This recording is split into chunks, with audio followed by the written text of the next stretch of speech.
Hello, I'm Hal Lublin. And I'm Mark Gagliardi. Since the dawn of humanity, one issue has gone unsettled. With the fate of the world in the balance, we're here to settle, once and for all. Best short-lived TV show. That's right. Don't worry, everyone. We got this. Podcast should have a theme song. Podcast should not have a theme song. Yes, they should. No, they shouldn't. They sound good. Yeah, but people are just going to skip past it. You know what? You're right. We got this. Welcome to We Got This with Mark and Hal, the show that settles the debates that no one else will touch. Mark, how are you feeling? I'm feeling good. It seems weird having a lead-in sentence, like having an intro sentence after 400 episodes. It feels like we're the nightly newscasters. Well, you know, we have to step it up and add something new. It was either that or I recast you with a dog. And I don't want to do that. Well, you know why? Because usually it's on anything where a dog is one of the co-stars. Mm-hmm. It's more about their facial expressions and them nudging doors and things with their nose, which is hard to do on a podcast. This dog could type. Ooh. Which you can hear that, but you can't appreciate. They would just think I was typing. They wouldn't know it was the dog. But I swear, was there a text-to-speech element involved, or was it just straight? Oh, that's a good point you make. You know, first he would bark into a tape recorder and then play it back, and he would type out what because like he flows better that way. And speaking of writing, we're going to talk about short-lived TV shows, but we have a returning guest. Thankfully, it took less time to have him on for a second time than it did to have him on for a first time. That is the president of the Jim Henson Legacy, who has a new book out called Sam and Friends, the story of Jim Henson's first television show. Welcome back, Craig Shemin. Woohoo! Thank you. Thank you. It's so great to be back with you. It's so good to have you here. This book looks amazing. I'm very excited about it. Tell everybody about this show that I had never heard of before. This short-lived series. Well, it's a short show, but it's a long-lived series. Oh, really? Well, it ran from 1955 to 1961, but it also only about 15 episodes exist now because it was all done live. It was local to DC, and it was Jim Henson's first regular series of his own, and it introduced Kermit. He did it with his wife Jane Henson, and this book is all about how that came about. And that's so cool. Yeah, it's really amazing when you think about it, because this guy, he made Kermit the Frog right after he got out of high school. You know, he's doing this show as a college job, and at some point decides, hey, I think this could be something I can keep doing. Amazing. And what was Kermit made of? His mother's coat. That's so great. He always wanted to emphasize that the original Kermit was not the bright green color that we know him to be today, because he didn't want people to think that his mother wore this, brightly colored green coat. It was sort of more of a milky turquoise color. And but the show was in black and white, yeah? Well, it started in black and white, but since they were on one of the local NBC stations, and NBC originated the color system, they went to color in 1959.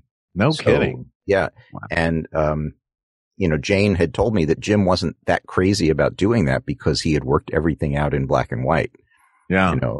So now he had to figure out what would look good in black and white and color, because the show was on in two markets. It was on in Washington, D.C., and it was on in Baltimore, where the sponsor was located. But in Baltimore, they didn't have color yet. So they were still broadcasting in black and white in Baltimore. That is so cool. It's so funny to think about Jim Henson being annoyed about having to work in color, when I think of each Muppet having their own color palette and how color is such a hugely important part of the Muppets now. Absolutely. Yeah. And, when you see the pictures of the characters at that point, they're beautiful.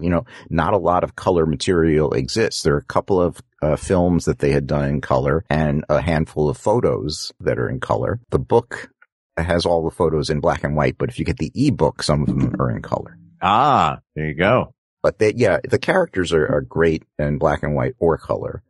But yeah, it was, a lot of people don't think of them doing color as early as 1959, because most of the rare kinescopes that we see up until the mid 60s are black and white. I'm so excited to read this book now. Yeah. And it's so exciting to think that any footage at all exists from it, just thinking that it was local, but it's like, here is a cultural icon figuring it out on the job. Yeah. While starting in college. And when he starts, we're 20 years away from the Muppet Show pilot even being filmed. Yeah. So in between all that, you have everything from the Jimmy Dean show to all of the ad work they did to his experimental short films. And also like didn't Frank Oz come on during? Frank came on right after Sam and Friends. In fact, he wrote the foreword for the book. Yeah. Because he was, he was too young. Would have joined for Sam and Friends, but he was still in high school. So Jerry Jewell took his spot. Gosh. Frank came in a few years later. That's just crazy. The one thing that made the book possible, that only 15 visual records exist, but Jim started making audio tape recordings in 1958. So there are more than 400 episodes preserved on audio. So we know, what songs they were using and what sketches sounded like. And then we have a bunch of scripts that survive. Like Jim saved most everything that existed.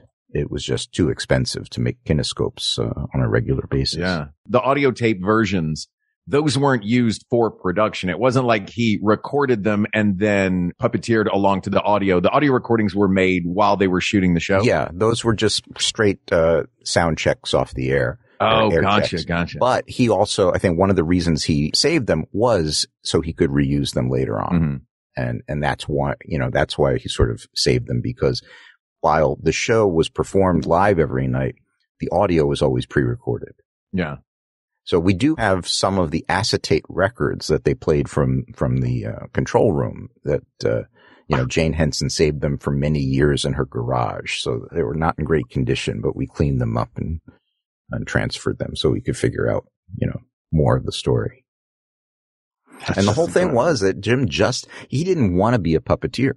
He just wanted to work in television. In any capacity. In any capacity. And it happened to be that this another TV station in that market was looking for a young puppeteer to participate in this, this kids version of the CBS morning show that was airing on the network. Local DC wanted to we'll do a kids version on the weekends, and we'll have kids read the news, and we'll have a young puppeteer because the network show has Bill Baird. And Jim said, hey, that's my in. He knew nothing about puppets, but he went to the library, got a couple of books, made puppets, auditioned, got the job. And the next thing you know, he's a puppeteer. I mean, I love a good origin story. And one of my now, as of this moment, new favorite origin stories includes the sentence, Jim Henson knew nothing about puppets. Yeah. But also any story that begins there is like, okay, I'm on board for whatever this ride is going to be. And that's sort of one of the reasons why he succeeded, because he didn't know what he shouldn't be doing. Right. What do you mean this chef has your hands? Yeah. Because a lot of things, up until that point, a lot of puppets had hard, rigid faces because they were done for puppet theater where you couldn't see up close. So it didn't make sense to have the puppets do little manipulating, expressions. But Jim knew that he was doing television. He was close up. So that's what he was going to do. He's going to make puppets that could be more expressive. The first puppets he built were the traditional kind. That Punch and Judy sort of formed head. Yeah. Howdy Doody-ish. Yeah. And then he learned quickly that he needed to have, the television was more close up. So he started building puppets like Kermit that could be more expressive. I mean, these guys, and then, a few years later, they're doing takes like Jack Benny to the camera, and it's, amazing. Brilliant. I love that. I know. I want to talk about short-lived TV shows, but I also I want to just keep talking about the Muppets. It occurs to me how much of Jim Henson's career is defined by him trying to stretch into other mediums. And then the Muppets became his key to do, all right, this got me into TV. Now I'm going to, work more on, developing as a writer. And then I want to be a filmmaker. So the Muppets slowly go to film after his experimental stuff, which still, oddly, as weird as it is, still has a lot of the DNA of what makes the Muppets interesting. Like his voice is very much a part of those. So just everything he did was just like push, push, push. We're going to do stuff.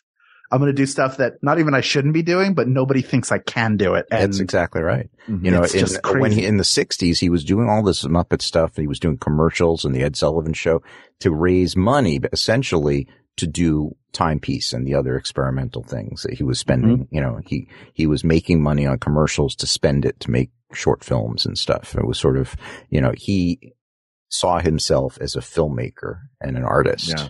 And I think it wasn't until Sesame Street came along that he sort of made a real full dive into doing the Muppets mostly until he had the chance to do things like the Dark Crystal, you know. Right. You know, Dark Crystal wouldn't have happened unless he had the massive success of the Muppet Show. Right. Like Dark Crystal was amazing. I love that the idea that he had basically his own version of the Hollywood studio system, but all the stars that he controlled were in a closet and could all fit in, you know, in one room and on one hand or two. Or at the dry cleaners. Yeah, exactly. Sorry, my leading lady can't perform today. She's at the dry cleaner getting a stain out of a felt. But yeah, it's wild. And doing the book was so much fun. But one of the big reasons I wanted to do it was to give credit to Jane Henson. Because they started out together. They were friends in University of Maryland. They were in the same puppetry class. And he invited her to work with him doing some, you know, a show called Afternoon, which they did before Sam and Friends. And then they sort of became partners and eventually became romantically connected. But Jane always went out of her way to defer any credit and give it to Jim. I love that.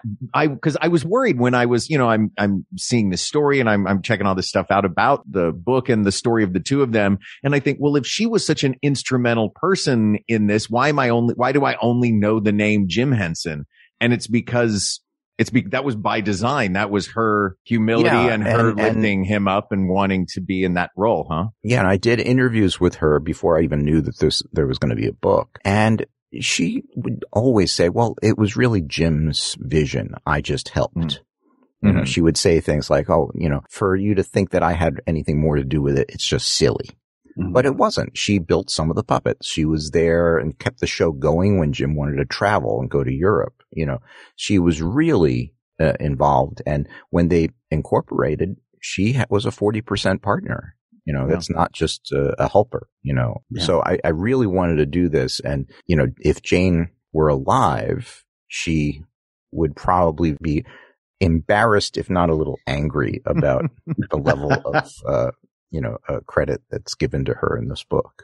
But both Brian J. Jones, who wrote the biography of Jim Henson, who he shared a lot of his research with me on this book, you know, he had the same experience when he interviewed Jane. You know, when he had just tweeted about it that when Jane read his first draft, she said, "Oh, you've given me too much credit," you know. Yeah. And that was just the way she was. You know, I think she thought it was a cleaner story if it was Jim Henson's Muppets. But when you look at the newspaper clippings of the time, they were always listed in the newspapers like Jim and Jane Henson are coming, you know, Jim Henson and Jane Nebel are bringing their Muppets to this. And what happened was, while Sam and Friends was still on the air, they had their first child, Lisa. And I think that Jane started pulling back from the regular work schedule and being more of mom. So that was sort of like throughout the 60s, she was not really associated with the Muppets in the same way as she was in the beginning. And that, I think, is one of the reasons why later on people don't really associate her with the Muppets. Well, we're happy to associate her now and celebrate her now. Indeed. Yes. Via your book, which everyone should check out. It's a fascinating and cool story. In the dedication, the book is dedicated to my wife, Stephanie, and to Jane. And I say, you know, she's going to get her share of credit and there's nothing she can do about it. Perfect. Well, let's leap from talking about. Thanks for joining us, everybody. Good night. Thank you. That was it. We appreciate it. That's all the time we have for today. It was all the answer was coded into that discussion. You go back and if you get your ring, we got this decoder ring. You'll figure out the answer. Wait a minute. It's just the 2015 Muppets. That's what the decoder ring. No, it's American Gothic. Gary Cole as an evil sheriff with demonic powers. There are so many great short-lived television shows. Too many, in fact, I would argue. So I propose that as our way of really trying to dive into what is the all-time greatest short-lived television series, we can set up a few ground rules. We can set up what we think constitutes a great short-lived TV show, and using the giant brain of our encyclopedically knowledged friend Craig, dive in. We can't let this brain go to waste. No. We are going to dive in and find out whatever answer we come up with today is going to be the correct answer. Of course. Do you think, Mark, that we could, I love this. So are you saying we sort of discuss general criteria and then can we sort of take turns throwing stuff out? Take turns throwing out. We may have some that are the same. We're saying 2 seasons. Is that enough for a short-lived television show? 2 or less? I was going to throw out 1.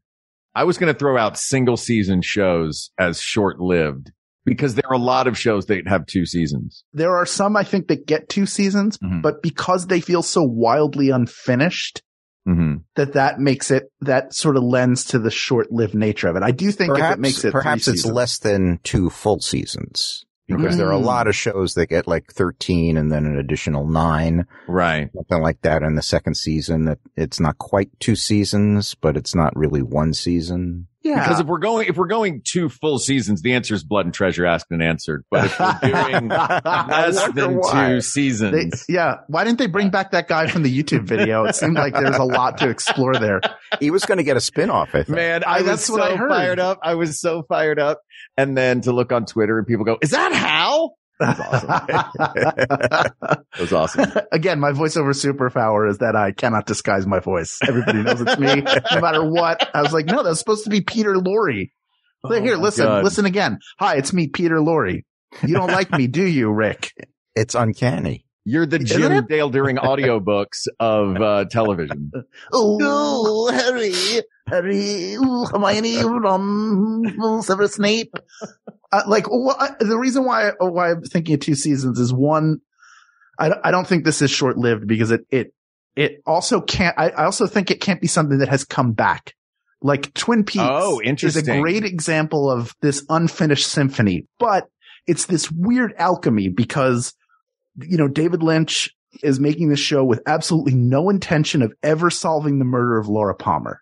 He's not going to do it. He's just going to like almost every David Lynch piece of art, which is not generally it's not something I enjoy as much. It's just this would be funny. This is interesting. Hey, you go over there and walk through the door backwards. We're going to film it.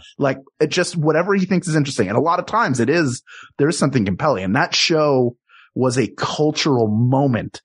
But the network sees it coming as you have to solve the murder. You have to turn this into linear. This whole show is built on who killed Laura Palmer, who killed Laura Palmer, who killed Laura Palmer. So then they solve it at the beginning of the second season. The show goes off the rails. We do get Heather Graham coming in as Annie. We get the one of the creepiest endings to a television show ever that is really not an ending at all. But just it makes it feel like the entirety of the series at that point was a lead up to the last 30 seconds that you get to see on screen. So there are a lot of reasons why it goes off the air. Once the murder's solved, the air is sort of out of the balloon and people stop watching. ABC moves it 5 or 6 times, so you don't even know when to watch it. I remember trying to figure out when it was going to be on, and it wasn't even even some weeks it just wouldn't air. Something else would preempt it. So it David Lynch killed the show, ABC killed the show, and then it came back and he got to make it on his own terms and sort of maybe not tie up loose. I actually did not watch the follow-up because I knew just something about it felt like I need to watch it because Eric's in it and I love Eric and I want to support everything he does. But I haven't rushed to watch it just because the original series is such an interesting piece to look at on its own, just in how television is made. But I don't think it's the best short-lived series by any stretch. But I do think it is it oddly for me qualifies and doesn't because it was massively popular, probably could have gone longer had it been structured differently. and we still remember it. Like it had enough of a following over the years that Showtime went like, all right, David Lynch, here, make more Twin Peaks. So you are championing and then immediately eliminating. Not endorsing. I'm giving Twin reasons Peaks. why we could consider it. One is it was popular while it was on the air, or gained a huge following once it was off the air.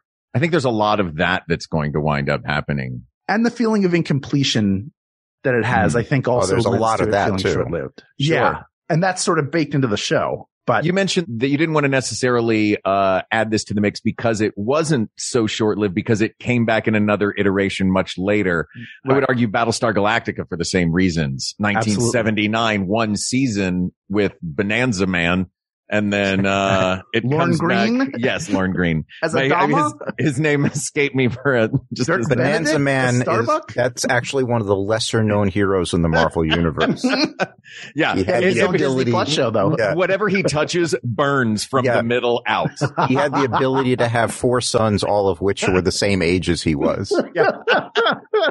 By the way, Dan Blocker Beach, shout out to one of the great character actors, Dan Blocker. So beloved that when he passed away, the rest of his friends from Bonanza bought a chunk of land in Malibu, and you can now go visit the overlook that is Dan Blocker Beach. And it is a stunning overlook in Malibu. And his son was on Brooklyn Nine-Nine for many years. Who's his son? Either Hitchcock or Scully. I can't. Oh, that's the one that looks like Dan Blocker. Yeah. That makes perfect sense. So let's figure out what our criteria are going to be. Then we'll take a little break and we'll start throwing out some shows that we think will make the cut. Can I ask a quick question of Craig? Because I think you bring up a really good example with Battlestar Galactica, because it went for one season, it's sort of etched into pop culture as like one of the early shows of like, hey, Star Wars is popular, we should make a space show. Yeah. But the later version is a reimagining. It is not a continuation. So Craig, do you think, in your opinion, would a series that is short-lived but got a later version that is not it's just sort of like we're completely redoing it, does that disqualify the original series? I don't think so, because one of the other examples that I'm going to throw out later is Police Squad. The same thing could be argued, that it came back as this, hugely successful series of movies, but that doesn't make the series any longer lived, Yeah. It was still only 6 episodes. And it should be regarded as such. And I think if anything, it goes to the argument that it should have gone on, that it's it's a beloved show. Well, so many things were cut short. Richard Pryor's show cut short. Yeah. A lot of shows cut down before their time. Indeed. For being ahead of it. I think this is going to be like an 8-episode miniseries. This might It's going to be a short-lived series of its own. Yes. This is our Lonesome Dove. It's funny you bring up Police Squad, because that is one I had on my list, and I have an asterisk next to it. I started laughing because my favorite gag from all of Police Squad was the runner they had at the beginning of every episode, where they would say, "Tonight's episode, the darkness awaits." But whatever the episode, whatever the Chiron or the superimposed title reads is completely different, and they did that every single time. And that's also they would have their big guest star of the week die in the first 10 seconds. So good. And I loved the running gag that they had at the end, where they would do the freeze frame that wasn't actually a freeze frame. And it was great. But that was a great thing about that show is they figure out a gag, and then they figure out, okay, what are the different ways we can do that gag? Gentlemen, I think we're getting ahead of ourselves. We are, but now we're just talking about it. We'll take our break in a second. I want to talk about Police Squad. The criminal who's the only one that can move. That's like, the criminal who's the only one that can move. Can't escape from the room, but can't figure out how to get anybody else moving is priceless. They took that gag and they just let a chimp loose. Do you remember there was an episode where there was just, they all froze, but a chimp doesn't know what he's doing. So this chimp's just running around the set. Pouring coffee was my other favorite one. Middle of pouring a cup of coffee, but he has to just stand there with his hand pouring hot coffee everywhere. And then there was when they had the fire going on and the place is falling apart. So we've established that it can come back, but it can't be a continuation. Like the films are separate from the TV show. The TV show, that original series has to stand alone. So Battlestar Galactica would qualify because the later series was a reimagining. Yeah. But also the later series is way better than that original. Right. That 1 year is not the best television show. Arrested Development would not, because it came back and they they picked it up and they did more seasons of it. Yeah. So that would not qualify. It has to be high quality. And we're looking for something that made an impact, either blew up a career or several careers, was a self-contained thing. Do you think that's something that left too soon and left too many questions? Is that going to weigh as much as something that was a perfectly crafted short series that was designed to be short, like a series that is a Netflix series that's supposed to be a 6-parter? Or is that a mini series is a totally different? I think that's a different thing. If it was intended to be short-lived. Yeah. We're talking about unintentionally short-lived. Yeah. Gotcha. Yeah. Cut down in its prime or before it got to the point where it would have been a lot better. All right. Well, now that we know what we're dealing with, let's take that break and we will come back in a few minutes. But first, let's tell you about some of the other great shows on the Maximum Fun Network. We will be right back. Hi, I'm Jackie Cation. Hello, I'm Lori Kilmerton. We do a podcast called The Jackie and Lori Show, and you could listen to it anytime you want it because there's hundreds of episodes. Yeah, I mean, we've been doing comedy forever, and we should both quit. So why don't you listen out before we leave this not only terrible business, but this awful world. And find out why we can't. Because we love it so. Jackie and Lori Show, every week here on MaximumFun.org. Hi, it's Jesse Thorne, the founder of Maximum Fun. I am breaking into this programming to say thank you to Max Fun's members. Your purchases in this year's post-Max Fun Drive patch sale raised over $50,000 for Trans Lifeline. Maybe you already know about the good work that Trans Lifeline does. If you don't, they're a trans-run organization that offers direct emotional and financial support to trans people in crisis. If you want to learn more about the work Trans Lifeline does or support them further, go to translifeline.org. Thanks for supporting Maximum Fun. Thanks for supporting Trans Lifeline. And thanks for being awesome people who want to do good in the world. All right. Let's jump back in and talk about some of the other shows. Now that we know vaguely what our criteria are, or roughly what our criteria are going to be, let's just start. We'll start going around the horn and throwing out some shows. And when we think we've exhausted the list of super contenders, then we'll start whittling it back down. How's that sound? Craig, as our guest, would you like to go first? Yeah, I'll go first. And it's sort of on the cusp of the 1.5 season mark. Mm-hmm. I'm going to throw out Brooklyn Bridge, which was a really beautiful show that Gary David Goldberg produced. And I got to spend a little time with Gary when the Writers Guild East presented him with an award. So I talked to Gary about coming out to accept it. And it was clear that it was one of the things he was really proud of. And it's one of those shows that not only should have gone on longer, but right now is in this sort of distribution limbo because there's so much vintage music in it. And at one point, Gary had told me that he had offered to CBS, who distributes the show, he had offered to pay for some of the music licensing if it could come out on DVD, and it just sort of never happened, but it's one of these really sweet shows. It's about a family, a Jewish family in Brooklyn. It's autobiographical to an extent about Gary's life, and it was just him and his brother growing up in Brooklyn, and Marion Ross from Happy Days played the grandmother. And Amy Aquino was the mother, and Peter Friedman, who was actually a Muppet performer for a while. Peter Friedman played the father. Wow. Peter Friedman also played the 7-foot singing carrot in the Gilda Radner Muppet Show episode. Amazing. But he didn't play the carrot on Brooklyn Bridge. No. There was they wrote out the carrot. That's fair. A storyline that didn't make it. And, well, that's why it didn't go 2 full seasons. Indie music legend Jenny Lewis was a little red-haired girl. No kidding. The kid was in love with. She was the shiksa that the young boy was in love with. And Gary David Goldberg went to this. This was his next project after Family Ties, right? I think there was like one or two in between because there was another short-lived show called Day by Day that had. Oh yes, the one with Julia Dreyfus, and wasn't a young George Newman in that as well? Like, or George Newbern? Is that I think it might have been, yeah. It's the two yuppies who go to the suburbs to run a daycare. I watched that show religiously. I watched it religiously and did not know until years later that Julia Louis-Dreyfus was on the show. Like, I didn't connect that until later on somebody had to tell me. But I love that show too. Yeah. And it's sort of just a lot of wonderful little moments. It's very, it's a beautiful show. So that's ones I'll throw out. I love that. That's a really good one. I like that. I have one that I think maybe this is stretching the limit. It did go 2 full seasons. However, I think it was wildly underappreciated in its time and is now something that is appreciated and should have had a lot more time than it did, which is Aaron Sorkin's Sports Night.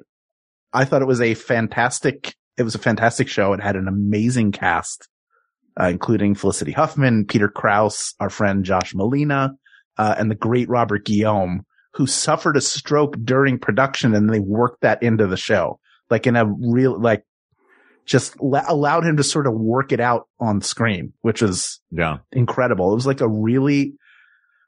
it's a really well written show. And part of it was doomed from at the start. They had a laugh track, which you shouldn't put a laugh track on an Aaron Sorkin show. And he's had other shows that are short lived that were part of the really great research that our pal Kate McManus put together. Like, I don't think Studio 60 on the Sunset Strip is a contender.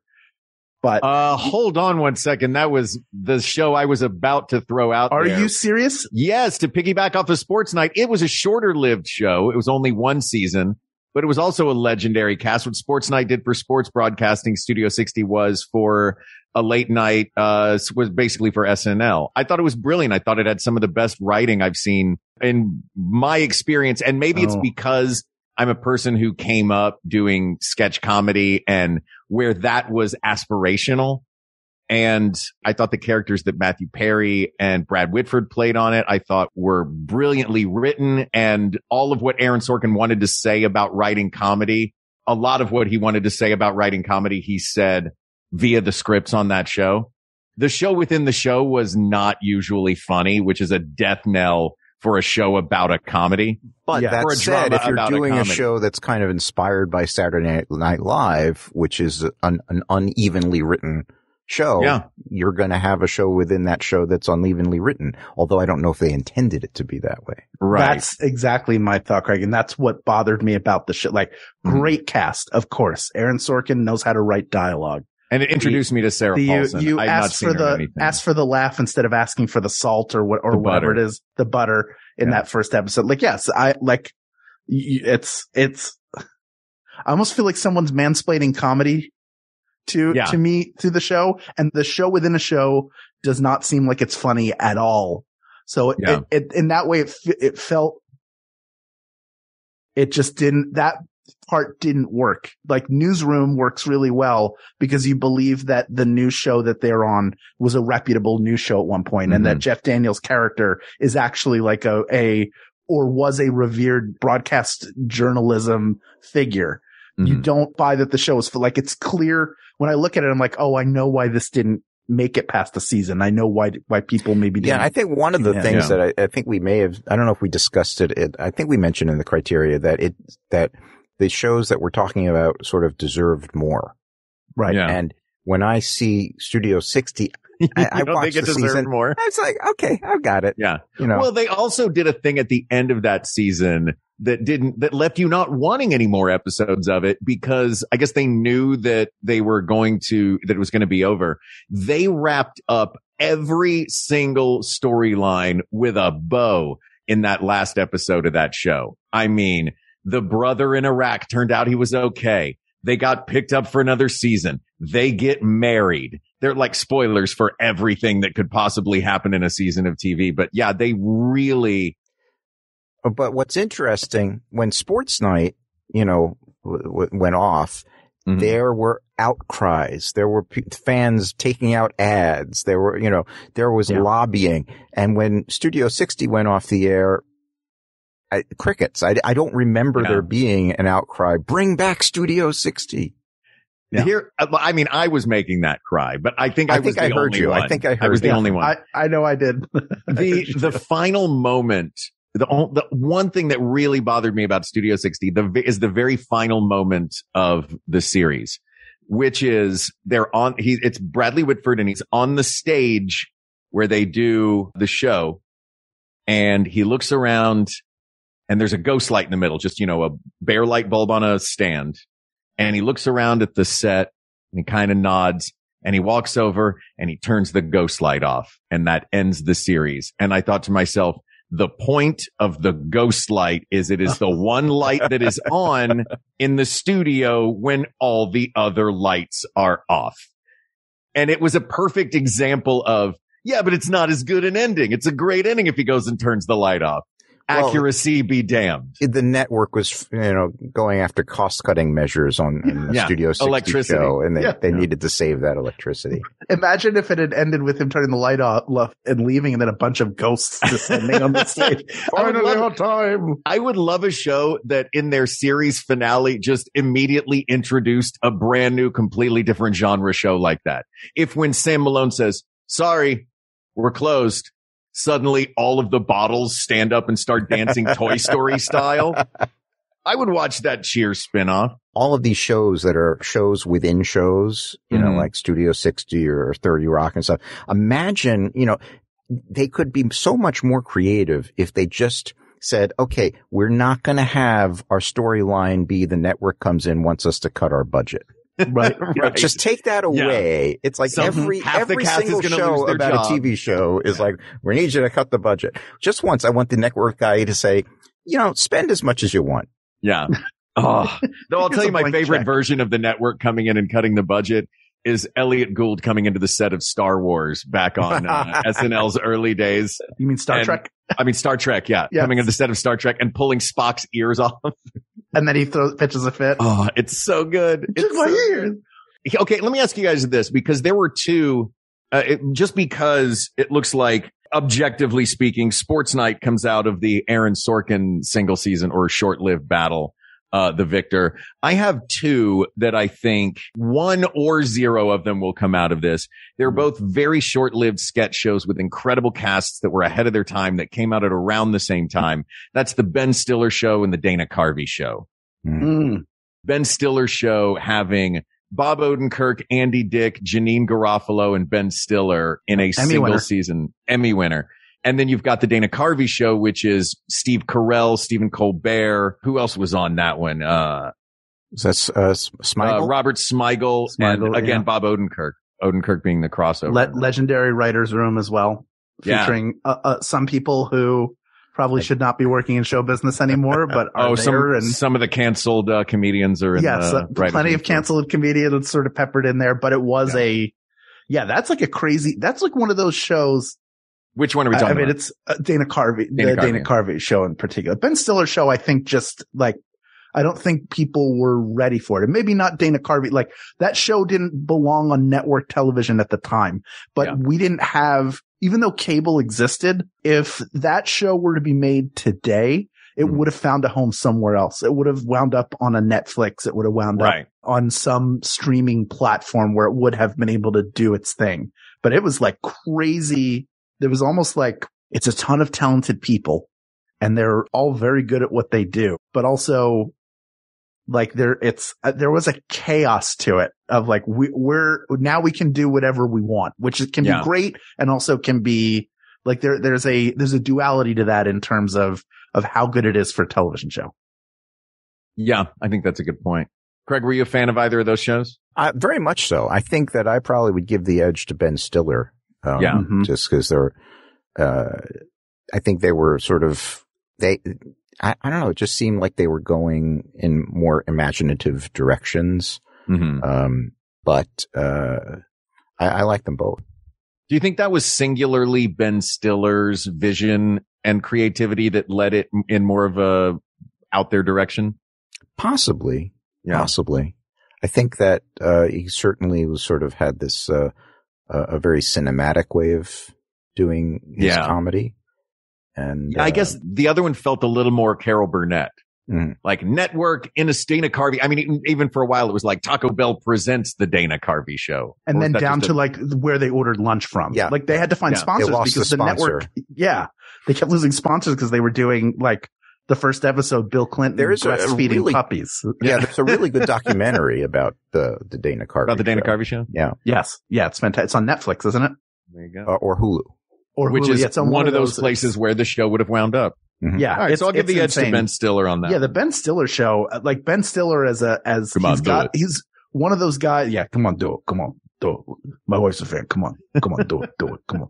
Like just everything. Him as Eddie Munster, him doing so weird Die Hard inside a grocery store where he just starts doing yabba dabba dabba, yabba dabba dabba do. Like everything. He has such a clear voice as a filmmaker, both serious and comedic.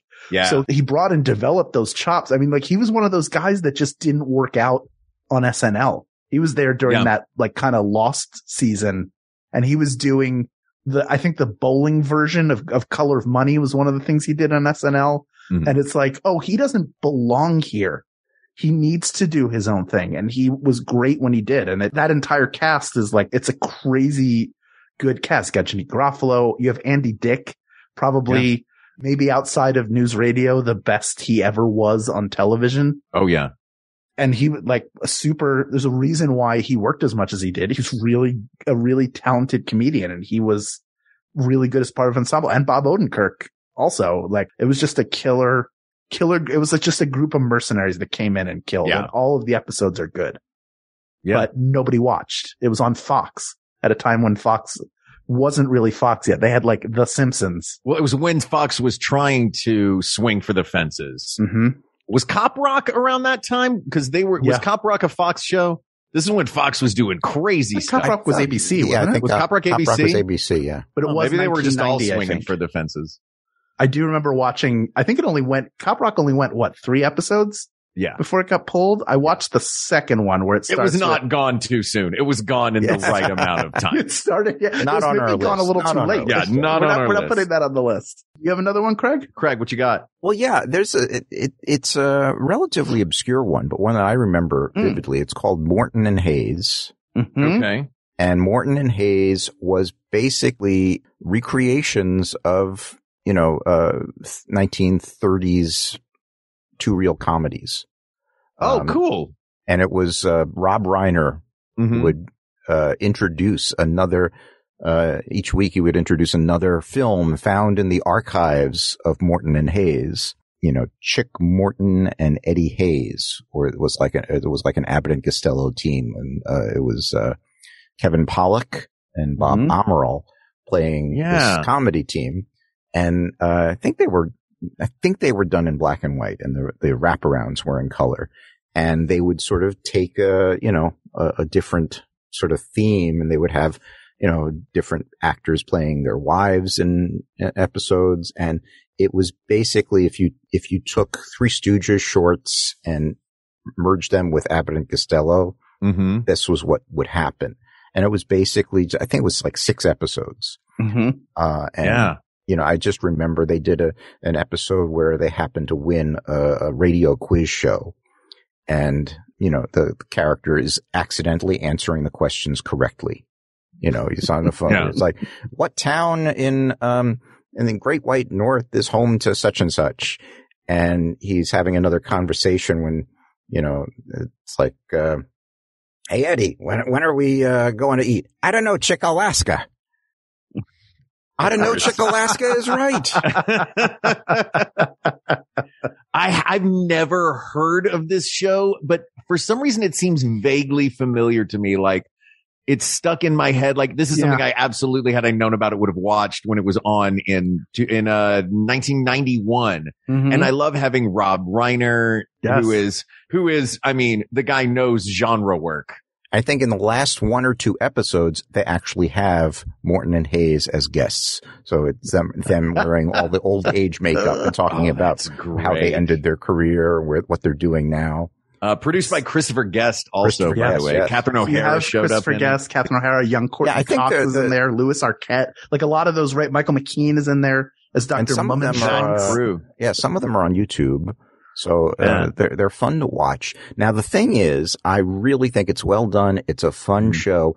I don't know if it could have supported like going 100 episodes. So I don't know if it deserved, I think it deserved probably another 20 or so, but I think it may have gotten tiresome going 100 episodes. And I don't know if they were planning to take this longer or if this was strictly going to be, let's try this for 6 episodes and see if maybe we'll get another 6 or. I kind of love that. Even though that's not necessarily what, if we're looking for things gone before their time. I love a show where it's like, let's just do this for a little while. And then we'll do something else for a little while. But this is a cool idea. Let's try this thing. What a fun. Yeah, I'm very excited to dive into this now. Yeah. I probably wouldn't make a finalist just because not enough people know about it, but I love that we're talking about it because now it's something I want to go watch. Just even looking at what it is, like I'm interested in seeing it. Next time we have Kevin on, we're only going to talk to him about Morton and Hayes and I know, right? Stories from it. Let's just get him back on and dive into that. I have another on the phone right now is Kevin Pollak. Yeah. Let's get him in here. Kevin, Catherine O'Hara's here. Catherine O'Hara coming in. She's in my home. She's here. What you got, Hal?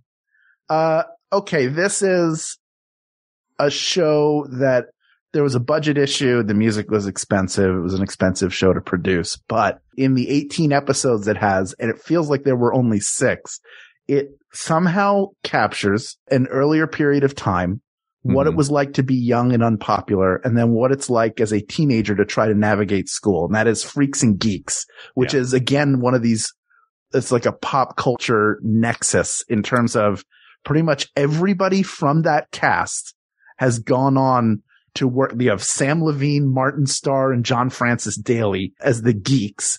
And then the freaks are, James Franco, who obviously, has turned out to be a garbage person. Our good pal, Busy Phillips, our friend Linda Cardellini.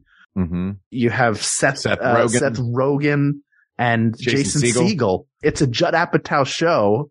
So, and he was he's another guy who came off of the Ben Stiller show. He's a stand-up guy, but came off the Ben Stiller show. And Paul Feig created it. And Paul Feig, it's a Paul Feig show. So you have it's a who's who, and it is a fantastic show. Joe Flaherty is fantastic in it. So is Thomas F. Wilson as the gym teacher, and just the way Gruber.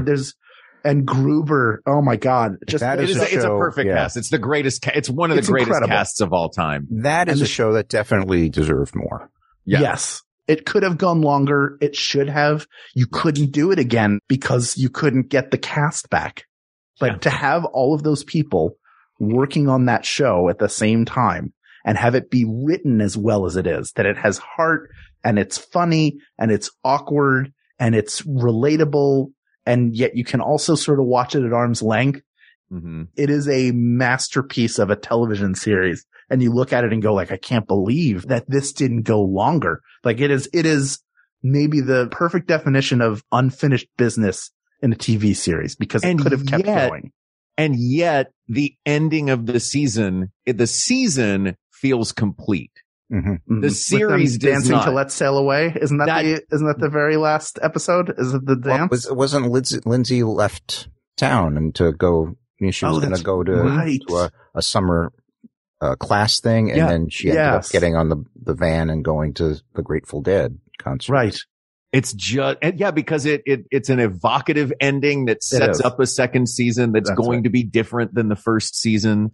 But it's a satisfying ending. I think that's one of the things that's frustrating to me about a lot of these short run shows, especially in the whole science fiction and fantasy realm, is that they set up these serialized stories and they don't resolve them. And that's why I won't start usually watching a science fiction television show until it's been on and has been successful for a while. Because I just sort of feel like they're going to take it away. They're going to rip out my heart, and I won't get an ending. Yeah. But do you agree, Craig, that this would be a contender, even though it has? Absolutely. It's great to have the satisfying ending, but also like that needed more. I want more than that. It definitely. I think that's a show that could have gone on 4 or 5 years. It would have been. I don't know if it would be as regarded as it is now, because sometimes, just as you have with Jimmy Dean and Marilyn Monroe, I should say James Dean, not Jimmy Dean, the sausage guy, but James Dean, Marilyn Monroe. One of the reasons they achieved legendary status is that they weren't around a long time. So would Freaks and Geeks be as beloved if it ran for 6 or 7 years? It's interesting because it's a high school show and Glee went on for too long. Because what do you do when a high school show is done?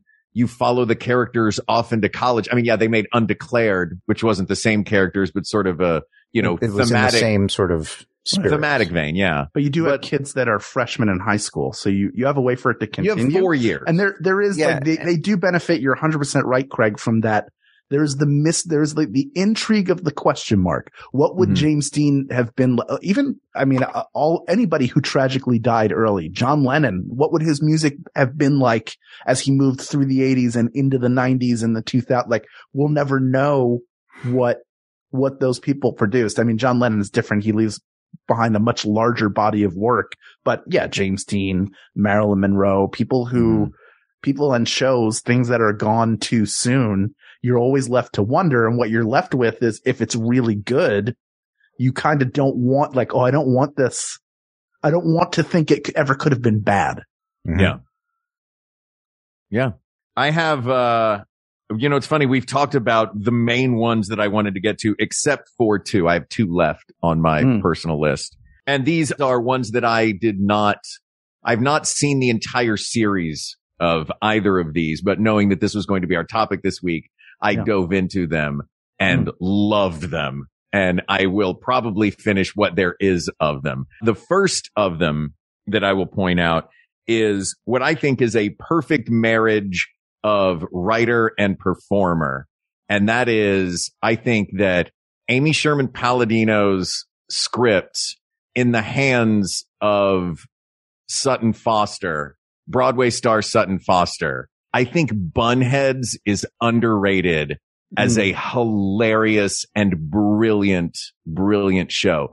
Every script pops. Every character is perfectly crafted, and they're just unique enough from one another that you can really, because it is, I mean, when you're dealing with something like ballet, that there are going to be a lot of people who look very much the same. I mean, they're called bunheads. They're like, everything is uniform about them, but the way that they differentiate those characters, this is just among the young performers playing the ballerinas in it, who are great. But the main thing in that is just Sutton Foster knows how to deliver Amy Sherman Palladino's scripts.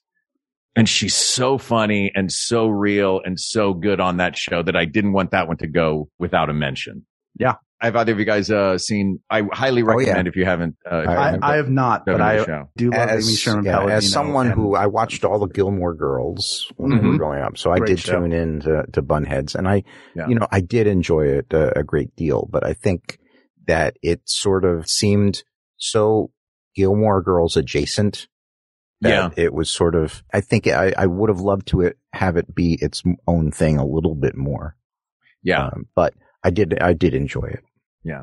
Do you have more, Craig? I have a couple. Do I have rapid more? fire? Yeah. Does Craig have more? This guy knows everything. Well, I'm going to give you. I think I can give you a few rapid fire ones. If do it. Yeah, let's do it. Firefly, we didn't talk about. Which it's one of the few short run science fiction shows that I really enjoyed. And you had your Nathan Fillion, you had Ron Glass of Barney Miller. It was a great, nice cast of characters, and and Alan Tudyk, and it was a really nice bunch. And I think it was it brought Christina Hendricks to attention. She was a recurring character on that. Yeah. So I enjoyed that, and in the same breath, I will mention The Middleman. Oh, sure. I don't know The Middleman. Yeah. It was ABC Family for a while, and it was based on a comic book, and the middleman is sort of this, works for a secret government organization that sort of solves problems. And he takes on this young protege to be the incoming trainee of the Middleman organization. And, that's enjoyable. And then there's another category, which is sort of beloved shows that you remember being better than they actually were. And maybe shouldn't deserve to have gone on, but when you're 10, you think they should have. Sure.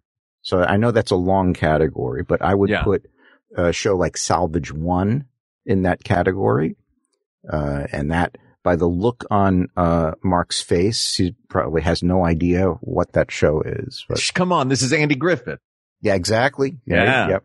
Andy Griffith Salvage One builds a spaceship to go to the moon. By the way, they should have just called it would have run for 10 seasons if they called the show Andy Griffith Builds a Spaceship. That's what.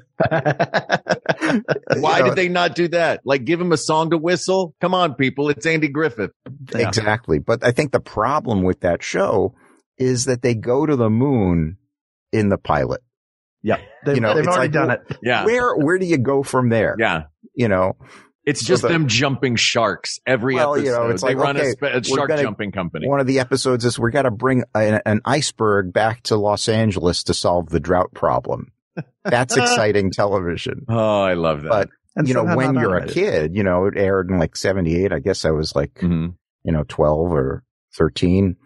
And, that's a cool show. You have Andy Griffith, TV's Sheriff, Andy from Mayberry. Yeah.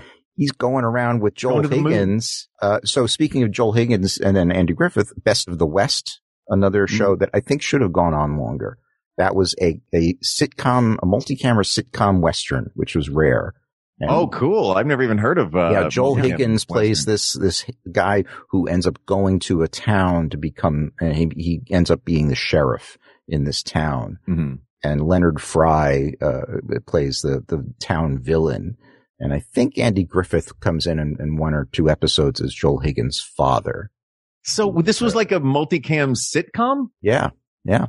So like saloon doors and then laugh track or applause. Yeah. That's how characters it's I think it's on DVD. Yeah.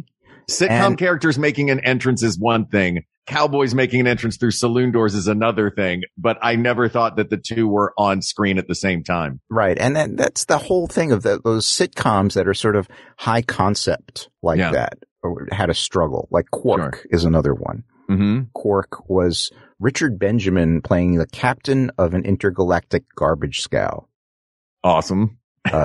Show created by Buck Henry. I like Buck Henry, sure. Yeah, 8 episodes. And then, of course, When Things Were Rotten was another show that was very well remembered when you're 10 years old when it's on television. And that was Mel Brooks's Robin Hood show from like 1974 or 75. This was Men in Tights. But this became Men in Tights? Or? Yeah. Dick Gautier played Robin Hood with Misty Rowe as Maid Marian. And Bernie Coppell was Alan Adale. You know what blows my mind is I have a screen open in front of me where I can find details like this. I'm guessing, Craig Shemin, you do not have a screen. I don't have a screen open with any details. You just know all of these people. Do you remember a show? You mentioned high concept sitcoms. Do you remember a show called The Charmings? Oh, yeah. I was obsessed with The Charmings when I was a kid because I loved my Disney movies. Hal, did you ever watch The Charmings? I didn't. The Charmings they went for 2 seasons. They went for, I think, how many episodes did The Charmings go for? 21 episodes, but over the course of 2 seasons, they were a mid-season replacement. But the premise of the show was Prince Charming and Snow White get a spell cast on them for 1,000 years and they wake up in 1987 America. Oh yeah, I do remember this. Yeah, and it was like the fairy tale meets witness protection. Exactly. And then the witch, like the evil witch, she wound up somehow in the thing and she had her mirror on the wall was like a hip hop he would like rap his rhymes to her. I don't know why this didn't last. I mean, it was bonkers, but I thought it was the coolest show on television. I love So I'm putting that as a finalist. I love that for you. I have a few to rapid fire out there if that's all right. Sure. And I do want to touch on Firefly, because another short-lived show is Dollhouse, which started intriguing and ended just like, all right, we're ending it now, and just got really bizarre. The issue with both of them, as great as they are, is that Joss Whedon is behind both of them, and he is, it kind of taints it. Yeah. Like it goes like, oh, it's harder to enjoy. Some things are harder to enjoy knowing that the people trying to make it were suffering abuse. Yeah. But I think it's a solid, like, oh, I don't know. If you go back into the golden age of Hollywood, it's hard to find. Like everybody, it's very hard to find. I'm not saying like, you're going to watch The Wizard of Oz and, and name me someone in that wasn't being abused. Yeah. I mean, everybody. And I'm not saying like, we shouldn't talk about it. I'm just saying it is a perfect example of a short-lived television show that people were desperate for more of. They did get a movie, which is good. So there was a little more given for it, but it also was because we know about it and because it's relatively fresh. It would be weird not to talk about it. Yeah. Here are a couple of other ones. One is My So-Called Life. Another, like, here's what it means to be a certain age and struggling at a certain point in your life. It's Claire Danes and Jared Leto. And they tried to put it on MTV to try to get more viewers. It just like people weren't watching it, but it has become like a touchstone. People know who Jordan Catalano is, even though the show hasn't been on the air for almost 30 years. I think more people have, I think a lot of people have, like they say the Velvet Underground, not everybody knows, but everybody that did formed a band. Like everybody I knew in theater school had My So-Called Life on DVD.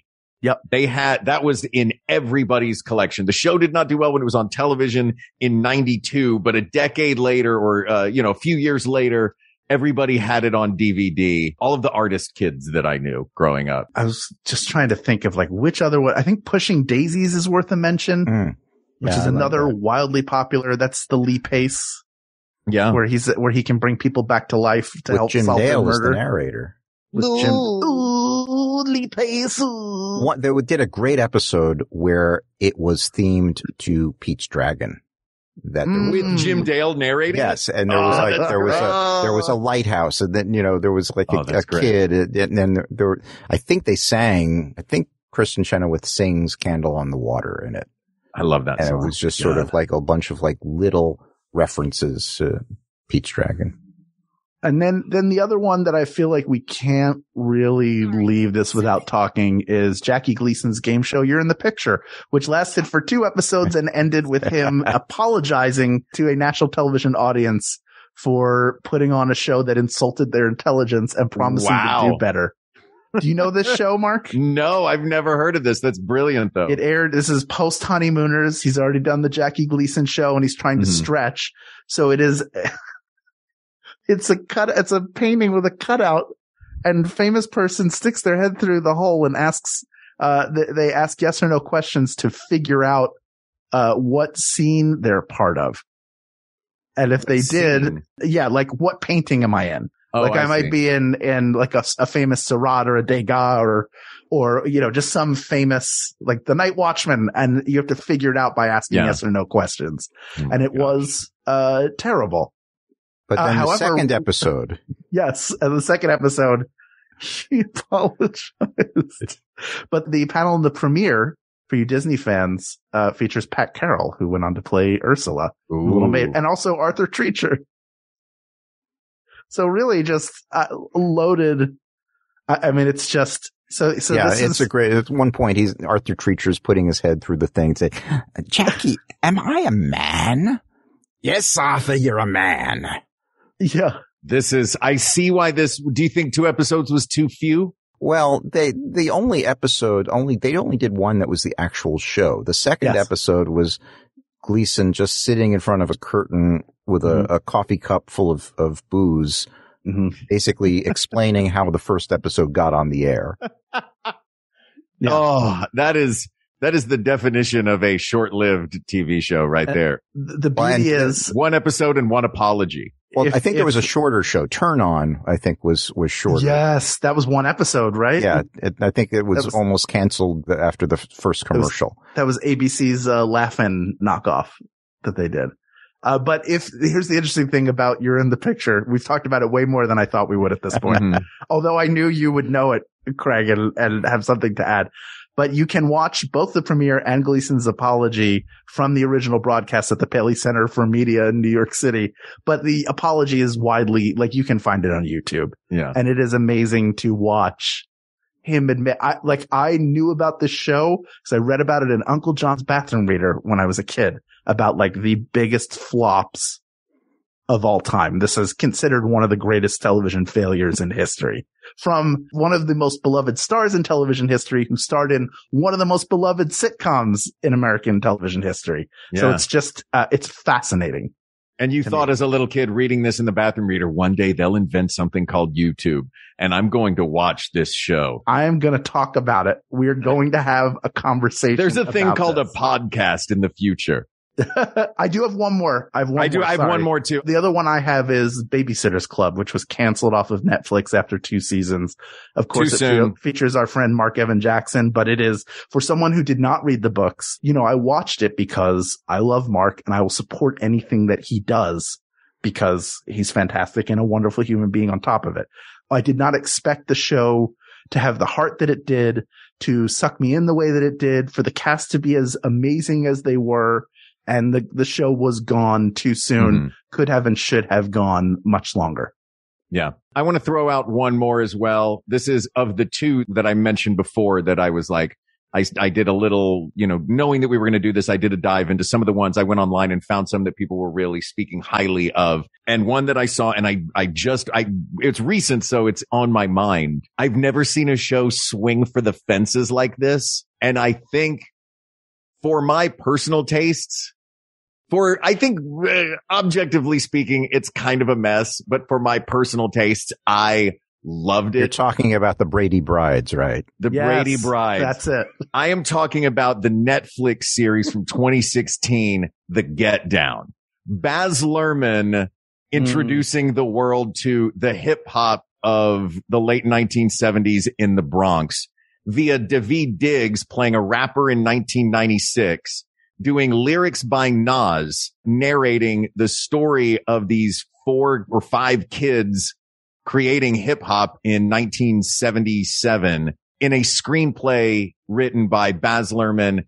And I don't know I've only seen his name written. Stephen Adley Jurgis. I don't know how you say his name, but he's the guy that wrote the MFer the Hat, that blew up Bobby Cannavale. He's just a brilliant Broadway writer. It is one of those shows. It's a mess. He uses multiple different film stocks. He has some scenes that look like it's the 70s. The special effects are a crazy mishmash of a show that went way over budget, but it plays like 4 kids having a fantasy memory of what the creation of hip hop was. Now, do you get the feeling that they wanted to do more, or it wasn't intended? I got the feeling they wanted to do more. This doesn't feel like the audience was clamoring for more. It feels like the filmmakers were clamoring for more. And Netflix was like, this is way too expensive. It was $120 million for the season. So you're telling me Baz Luhrmann spent too much money making something that was tonally all over the place and just a huge mess? And then I love someone like them. Couldn't figure out a genre or an era of music to stick with? Have you seen Elvis? Yeah, it is. Everybody's in a different movie. Yeah. Everybody's in a different movie. This show, everyone on this show is on a different show. And one of the most fascinating ones is Jimmy Smits, who is doing this crazy over the top street level good guy, but he's rough around the edge. It is bonkers. The pilot is the length of a movie. Like, I can see where Baz Luhrmann was just completely unrestrained in this, but I highly recommend it. It is a delight. That said, I am going to read off what I think, following our conversation, are the contenders. I would just love to see somebody other than Baz Luhrmann tell the story of hip hop. I know, right? This Aussie coming in and being like, here's what the Bronx was like in 1977. I was there. I was part of the Sugar Hill Gang. So tell me if I leave any off the list, and if not, we can start whittling them down. I'm taking notes via paper, so, you know. Shout outs to Andy Barker PI and The Tick. Those were the other 2 on my honorable mentions list. Yes. And Andy Richter Saves the Universe. Andy Richter Saves the Universe. I mean, he's had a couple of shows before their time. It's like too good for us. It was like too good for this world. We couldn't appreciate it. Here's what I have on the list. I have Firefly, Police Squad, Brooklyn Bridge, Freaks and Geeks, Sports Night, The Ben Stiller Show. Are there any others that we mentioned that we think that really piqued our interest that can knock one or more of those off? And I will add them not to the list. Brady Brides. Not the Brady Brides. We could do another episode just on Brady episodes. Oh my God. Brady. Oh yeah, the variety show. Brady variety show. The Brady Brides was the drama. Was like, the Brady's was the drama. Yeah. The Brady Brides was the sitcom. It's unique because it's the only franchise that has done an animated series, a variety show, a sitcom, live audience sitcom, a film sitcom, and a 1 hour drama. And a reality show. It's pretty crazy. Yeah, they've really done, oh wow. They've done multiple reality shows because they did the Peter, I can't remember his actual Michael. They did the Brady House, renovation. Thank you, Discovery Plus, for letting me sit and watch that because it was fascinating. I also love that Mike Lookinland is a contractor. So he's actually in there like, how are we leveling this off? Anybody bring a chalk line? Like he's like knows what he's doing. I think those are the main contenders that you spouted off. Yeah. Well, if that is the case, let us start eliminating them one at a time. We'll go around the horn. How are we doing this? Wait, how many do we have? First of all, remind me how many you had. I got lost in the Brady's, which is the new show coming out. Sports Night, The Ben Stiller Show, Freaks and Geeks, Firefly, Brooklyn Bridge, and Police Squad. Oh, it's a good 6. I'm wondering if out of that list, do we all have one that we think is the best short-lived series? Yes. You have a number one in your head. Craig, do you have a number one in your head? I think I do. Okay. I have a number one in my head. We don't have to say it at the same time because the internet makes that a mess. But I'm just curious, like we don't have to get into a discussion about it. We can go round robin if we don't reach a consensus, but I'm curious, Craig, what would your pick be out of this list? I think that while other shows may be funnier or more dramatic, I think Freaks and Geeks, in terms of the whole scope of the topic at hand, I think that was probably the show that's the highest quality show that deserved to have a longer run. And I think Police Squad is a funnier show, but it got some love as a film franchise. Yeah. And it also there's nowhere else they could, we have the benefit of seeing where it went. Like by the time they got to 33 and the third, we're and now they're going to be rebooting the Police Squad film franchise with Hader, Liam Neeson. I thought it was going to be Bill Hader doing Liam Neeson. No, you have to have the dramatic actor. You have to have a serious guy. Into. Yeah. But that's what Leslie Nielsen was. He was a serious actor. He was the Virginian, wasn't he? That was his big. I would also say, but I would give honorable mention to Brooklyn Bridge.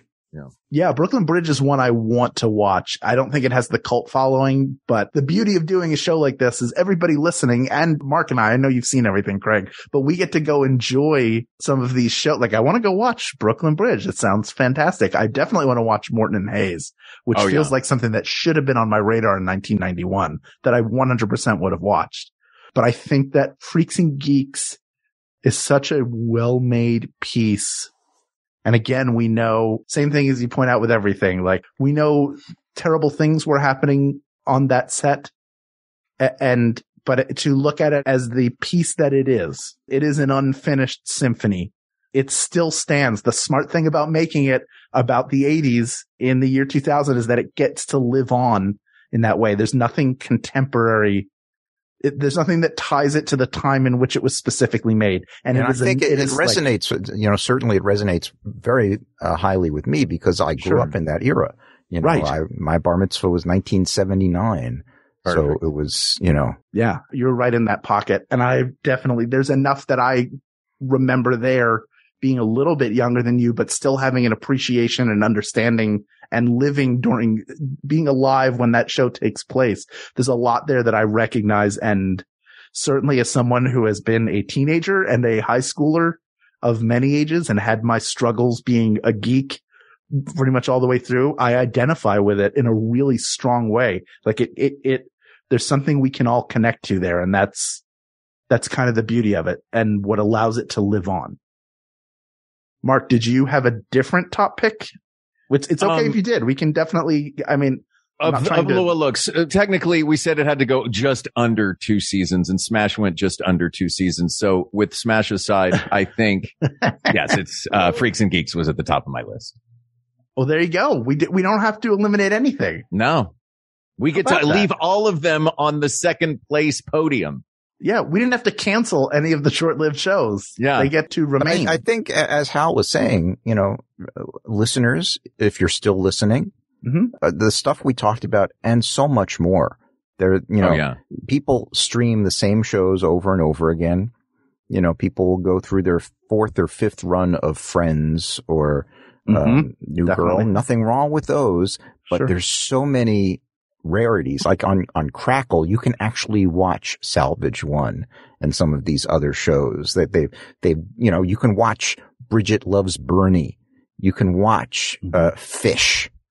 There's so many streaming rarities on some of these free streaming services like Plex or Crackle or Tubi. They just come up with the most ridiculous words and they put a streaming service attached to it. You can watch these really interesting things. Not all of them are good, but they're really cool pieces of history. So watch them, people. Amen. Watch some cool old stuff, everybody. Yeah, people of the world, like that's the best way to put it is the beauty of episodes like this is it allows us all to not only tap into the things that we love that were gone too soon, but to discover new things. And we are like, I've definitely rewatched a ton of stuff. We rewatched Friends, Family Ties, Cheers. I think Jennifer has watched Downton Abbey 900 times in the last 2 years, which are all I've seen every Rick Steves episode 1 million times. Exactly. And there's nothing wrong with that, but there are other comfort blankets out there that maybe you haven't tried on yet. You may find one that's just as warm and snuggly as any of the ones that you work towards that just never got the love that it should have. And check out all of these shows. But in terms of all the criteria that we laid out, Freaks and Geeks, which cannot be duplicated, replicated, we can't go back to it, is such a fantastic piece of culture that it bears watching. And it is the greatest short-lived TV show of all time. Asked and answered. Craig Shemin, thank you for coming on the show again. Yes, you are a wealth of delightful knowledge, and it is always so fun to have you on. Oh, I love to be here. I love to talk about this stuff. And I'm fired up about the book, man. Yes. Everybody I suppose you want me to tell you tell people where they can get it. No. Yes. So where can people get Sam and Friends, the story of Jim Henson's first television show? You can get it at bearmanormedia.com, the publisher, or it's also available at amazon.com, barnesandnoble.com, and find places you can order books.